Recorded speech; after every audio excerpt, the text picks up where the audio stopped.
It would seem that our modern-day churches are creating an historic number of atheists. And it would seem that one of the reasons is the kids can tell there's a lot of phonies in their churches.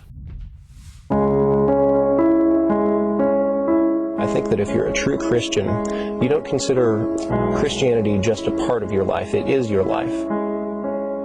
And if you follow the teachings of the Bible, specifically Mark 16:15, which says, go out into the world and preach the good news to all creation, then you have an obligation to share that faith with others. If you saw a building on fire and you knew there were people in it, and you knew that you were capable of running in there and saving someone who wouldn't be able to help themselves, if you knew that you could help them, would you just stand there and do nothing? And unfortunately, by not clearly seeing the issue, I think that's what a lot of Christians do, is they just stand there. I think, by and large, most of it is that most Christians are not really well educated as to their own religion's position on various issues.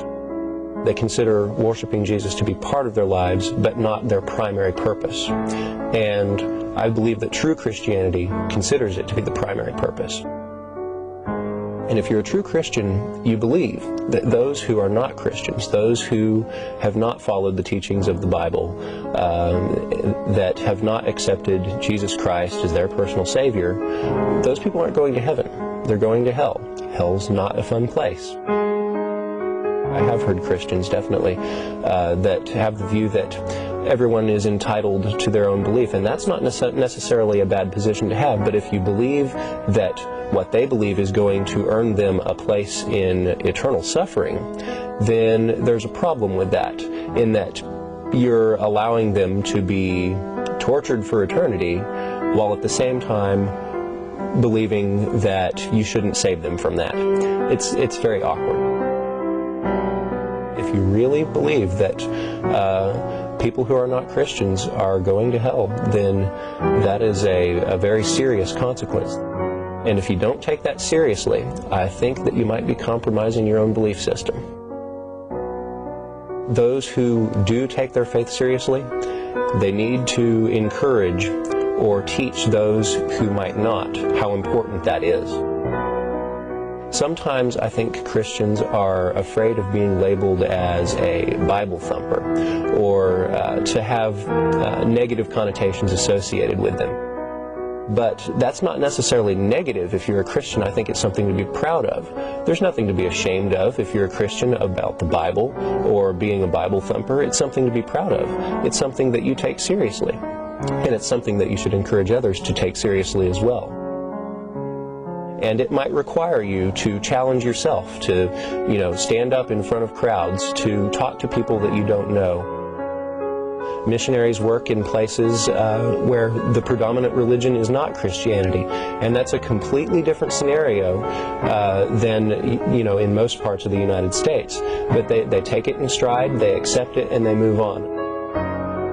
You shouldn't take rejection personally, but consider it that you gave them a fighting chance. Give them a fighting chance at heaven, even if you do have to risk offending someone or risk a friendship. It's a simple matter of weighing priorities. If I were a Christian, of course I would take the Bible seriously. I respect people who take their beliefs seriously.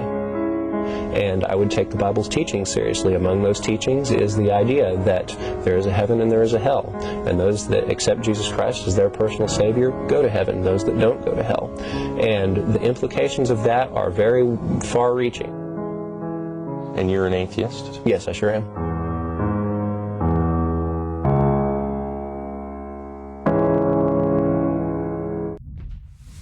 Ouch! That was a bit of a slap to the face. The kids, they can tell the true currency from the false in a heartbeat. They're seeing a lot of false, and with that, they're abandoning the faith in droves.